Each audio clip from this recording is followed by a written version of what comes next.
ஆமா அடுத்த வேலையை ஜெயிக்க பாருங்க. எல்லா பாலும் ஒயிட் போடுற. சரி மச்சான் நான் கிளம்புறேன். சாப்பிட்டு வந்து மீட் பண்ணலாம். மச்சான் ரூமு காடா எல்லாரும் சேர்ந்து ஃபர்ஸ்ட் டைம் சமைச்சு சாப்பிடலாம். ரூமா? டேய் அது கரெக்டா இருக்காதுடா. டேய் சண்டே என்ன பிரியாணி வீட்டுல? ஆமா. சி உனக்கு சிக்கன் தான் சாப்பிடணும். அப்துல் பாய் சமைப்பாரு, வா போலாம். அப்படின்ற. சரி மச்சான் சமைச்சிடலாம். நான் வீடு வரைக்கும் போயிட்டு வந்துடுறேன். சரி மச்சான் நான் போய் சிக்கன் மட்டும் வாங்கிட்டு வரேன். சரி அப்ப இஞ்சி பூண்டு பேஸ்ட் வாங்கிட்டு வந்துடுறேன். நான் போய் கரோல் பக்கத்துல வாங்கிட்டு வரேன். ஏய் இவடா என்ன வெறுப்பேத்துறீங்க 4 பேரும்? 4 மணி நாட்டா இருக்கணும்னா 4 பொருள் வாங்கிடலாம். இல்ல சமைச்சு கிளிக்க போறீங்களா? நான் கிளம்புறேன் போடா.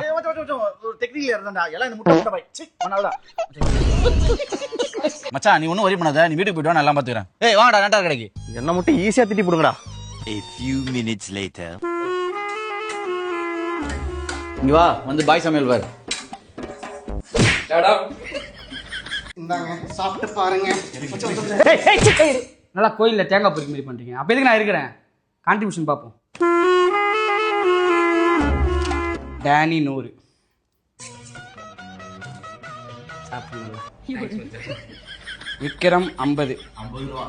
50 முழுக்கறி அதுக்கு. டேனி இது பாதி போடுவாங்க. பாய் 30 ரூபா.